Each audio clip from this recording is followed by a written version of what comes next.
Hello everybody and welcome to this playthrough for Pro and Expert Division with various wins for the Woodland Retreat 9-hole cup here in Golf Clash the game, a full 9 of the Sequoia Creek. Now with a modifier that will then make that 75% of the players in the qualifying round bracket will move on to the final rounds. There will be loads more people in the final round. This is a perfect time for those of you that do play Pro and Expert that might consider step up into Master and take a swing there, because the prices are definitely much better. And for those of you that do want to get an easy help to get yourself to the final round and get some rewards, you go to patreon.com/golfclashtom. You can either scan the QR code here on the screen or you use the link in the description down below. There you will get access through our 9-hole cup package to Expert and Master Division, and then you can try out Master for day 1.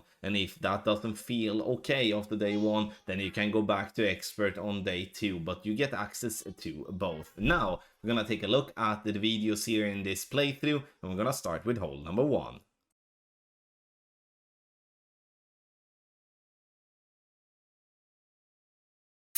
So for hole number 1, we're gonna start with the drive, obviously. Here I would like us to play with the quarterback if we do have a crosswind or a tailwind. If we do have a headwind, I would strongly advise you to play with the Thor's Hammer, Apocalypse, or the Extra Mile.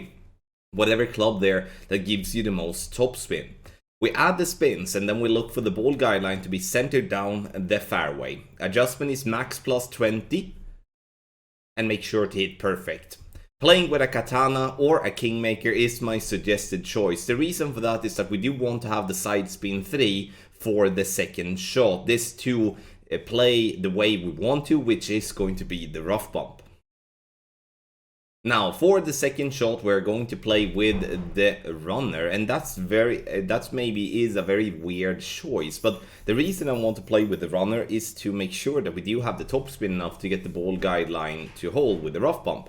Those of you that do have high level Thor and high level Hornet and also Falcons will obviously be able to use those clubs instead, because then you will have that topspin. But to put it into a general use or a general perspective, playing with the runner, because more or less everyone would have a high level runner, then that's a better choice of club from a general perspective.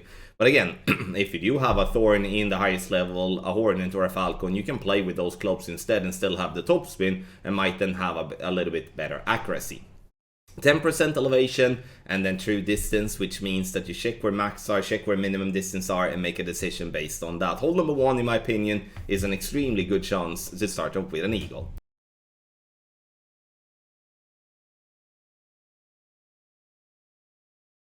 On hole number 2, I will give you 2 options here. One where we're gonna play, we maybe could call it conservative bounce over. It's still a good chance getting a hole in 1, but the rough bump that we're gonna see as option number 2 is gonna be the better one. 1 right spin, and then go with somewhere between 2 to 3 bars of topspin, depending on what wind angle you're having. Now we have a slight tailwind, and then therefore we're using around 2.5 bar topspin.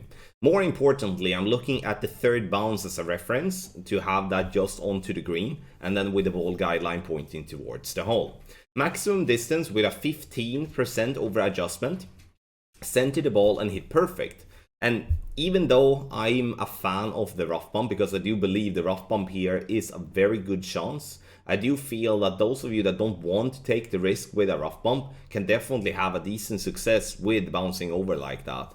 However though, this hurts. Getting short in line like that, just staying on the lip, are not something we do want to happen in the tournament. But it at least displays a safe way of getting a birdie with a chance for an hole-in-one.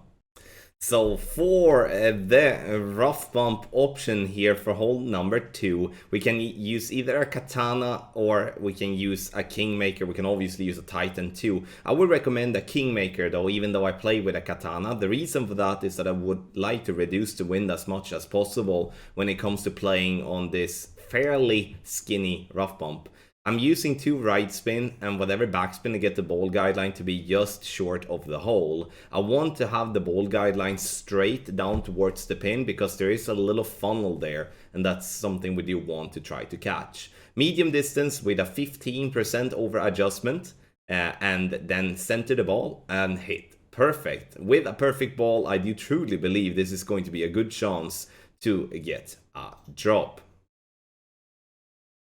Bounce into the rough and it falls down, and we're getting it right at pin for a beautiful hole-in-one. So the thing here for hole number 2, like again, you can play conservative as shown in the option number 1, but for the best chance for a hole-in-one, the rough bump is definitely your way to play.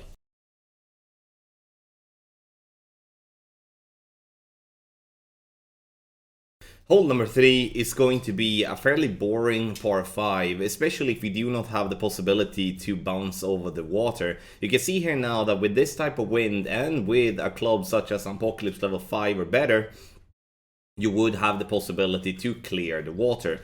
So, but in this case, with Apocalypse level 4 and just an angled tailwind, that's going to be a stretch in my opinion. So what I would recommend here is that if you do have a tailwind, or a crosswind for that matter, you can play with the rock, otherwise use the extra mile. The goal here is to get the ball to be as close to the rough at the top possible, and just to take it easy. We don't want to risk anything and go into the rough. Max plus 20 is what we're doing, and then trying to hit perfect. Obviously a great left or a great right will not be as good, but it should still be fine. Like, we have a lot of room on the fairway, and once again, the only goal we have here is to position us as close to the rough possible to then have an open shot towards the green. So if you do not have the possibility to go over the water, this is only going to be played as an eagle and run play. You can obviously be lucky clipping the rough with the second bounce and roll it into the hole, but that, I would say, is gonna be not impossible, but very, very difficult, especially if you don't have a good ball guideline to use. So here I'm adjusting max plus 10. I'm pushing up a little bit because I was a little bit short of my target position, and then getting the ball to bounce on the fairway into the rough to roll down towards the green. You can see coming in a little bit hot, but there is room to roll hot here and just sit there for a nice and safe eagle. So once again, if you do have the possibility to clear the water with a drive, then we do that. Then we do have a long iron towards the pin. Not that I'm saying that that's going to be an easy shot to drop, but it's still going to be a chance to drop. I would say having to lay up, which will be the more common way to play, then it's an eagle, and then it's an eagle and then move on to the next hole.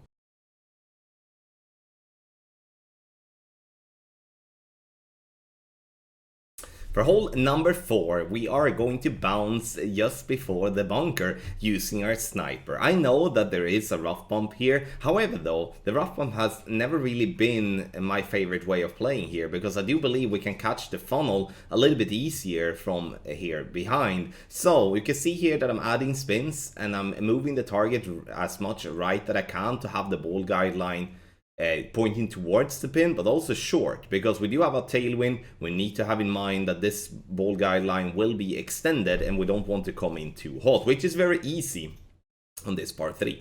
Medium distance with a 20% over adjustment, center the ball, hit perfect, and you're gonna see yourself having a good chance for an hole-in-one.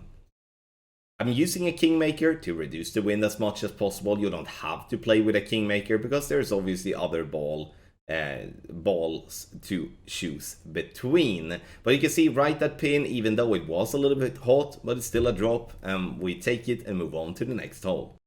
Take your game to the next level with our Ultimate Tournament text guides for the Woodland Retreat 9-hole cup. We will, as always, provide expert and master division, free to play and paid ball plays in both of the division. That's something you can't find anywhere else. So if you do want to have a smooth way to get to the final round in any division that you do play, then it is with us that you should turn to. In Master Division, we have got loads of praise for now catering to free to play throughout all the holes in the qualification round and also in the final round. So make sure that you go to patreon.com/goldclashtommy, or you scan the QR code here on the screen and you can check it out. We do obviously offer other things as well, such as checkpoint challenge, tour play guides, and 18-hole tournaments that you can bundle together or buy separately. So check it out, we have something for each and every one.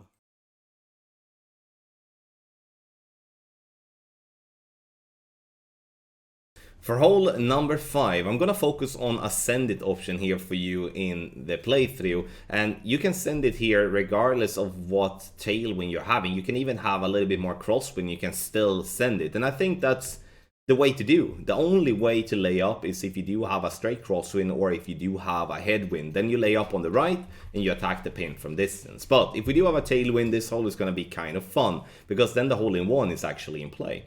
Aiming a little bit left of the sequoia tree, using the apocalypse to make sure that I can use a decent amount of curl. In this instance, I'm using 1.5 ball of right curl.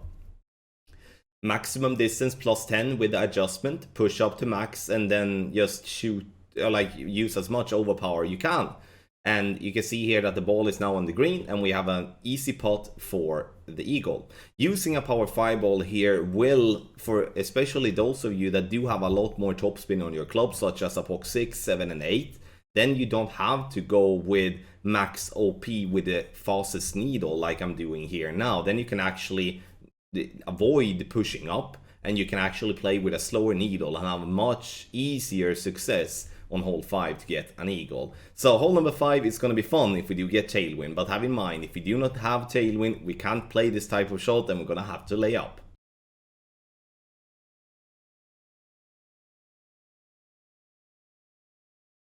Hole number 6, we are going to lay up to the second fairway. This is going to be a tough par 5. I would say this is the toughest of the par 5s to just generally getting an eagle. So we are using all the topspin we can on the quarterback and 2 bars of right spin. The goal here is to bounce the ball into the rough to roll out on the other fairway.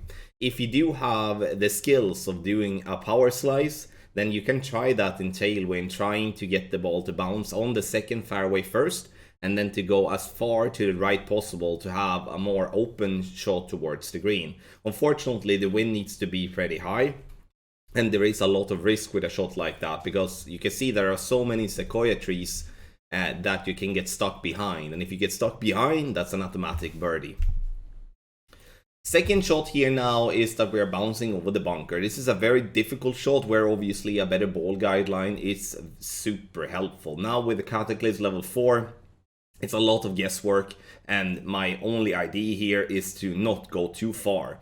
Sure, if I'm dropping the albatross, no one is going to be happier than me, but I'm not counting with it, so to speak. I'm using a power 5 ball here called a Berserker, and if you have the possibility to play with a power 5 ball that has less or like more wind resistance, such as a Luminary maybe, or even like a Rose ball that has wind 2 instead of the wind 1, that's a big plus, because that will obviously help the second shot to become a little bit easier to attack the pin with.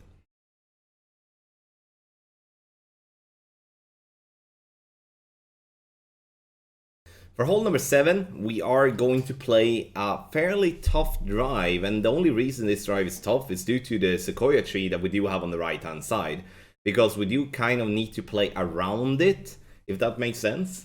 And that's something you can do, but we're going to obviously have to play a close line to be aiming close to the rough line. 3 right spin and as much topspin you can use. So if you have more than 4.5 bar topspin, use that. Use as much as you can. And I'm using 3/4 of a ball in curl to the right. Max plus 10 is the adjustment. Bouncing on the fairway here, and we get this ball up to be in between the 2 bunkers, and this gives us an open chance to attack the pin with our thorn. So here I would strongly recommend you to use the short iron that gives you the best ball guideline. And with that in mind, this is the thorn on this account, and even though it's just level 7, it's still, I mean, it's makeable, but obviously not as easy as it would be if we do have the thorn level 8 or level 9.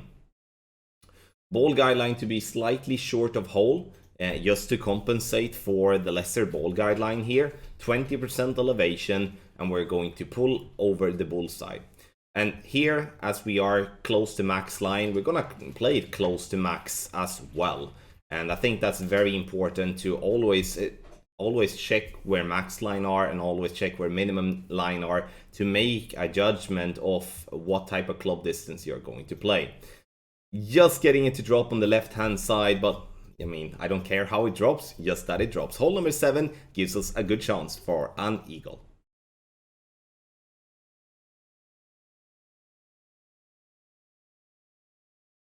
Hole number 8 is by far the toughest par 3 on the Sequoia Creek, and I do enjoy when we do have headwind here, because then we can play with our quarterback in complete minimum distance. I prefer this over playing with a sniper from absolute max line. So you can see here now that I'm putting my target into min distance, and I'm using whatever side spin and backspin that gets my ball guideline to point just right of the pin, and also slightly short. So even though it looks like we're gonna go short, it's not really how this hole and how this green works, because it actually will give you the correct distance once it gets up towards the green. Minimum distance with a 20% over adjustment, and I'm playing with a navigator.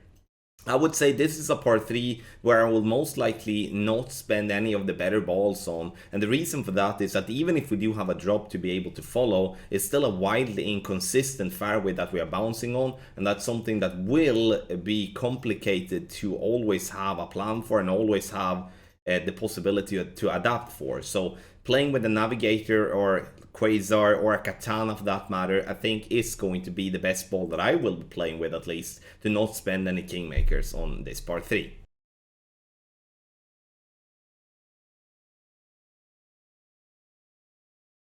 Hole number 9. Now headwind off tee is not the funnest thing to have, but we are still able to play with the rock, which has a very good accuracy, and that helps us immensely when it comes to getting over to the second fairway on the left. 4 topspin and 3 left spin, starting at the +1 yard mark, red ring by the rough line, and now I'm going to adjust for max +10 P3 numbers.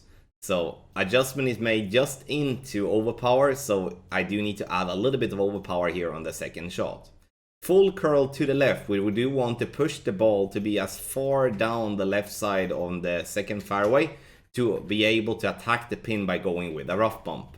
The more right we are, the further away from the pin we will be, and that's obviously going to complicate things, especially if we do have a little headwind. Now, for the second shot, we're going to use the sniper and we're going to do a rough bump. Here, obviously, if you do not have a sniper in level 9 or 10, or even, I would say, lowest level 8, then you either just play for an eagle or you choose another club that gives you more topspin, because the topspin here is the trick. We do want to have the ball guideline to go through the hole in headwind. In tailwind, we do want to have the ball guideline to go just to the hole instead. Adjustment here is true distance minus 5% elevation. So whatever club distance you have, then that's going to be the adjustment you're going to use as slider. Center the ball, hit perfect.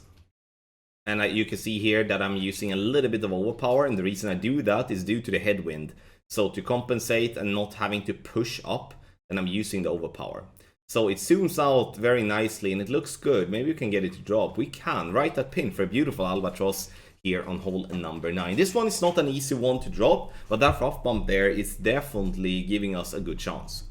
Thank you so much, everybody, for watching this playthrough for Pro and Expert Division with various wins for the Woodland Retreat 9-hole cup. Once again, I do recommend to step up into Master to make sure to get yourself some better rewards, as for the qualification zone is expanding and you can now in an easier way get to the weekend round or the final round in Master. Scan the QR code here on the screen, or you use the link patreon.com/golfclashtommy in the description down below.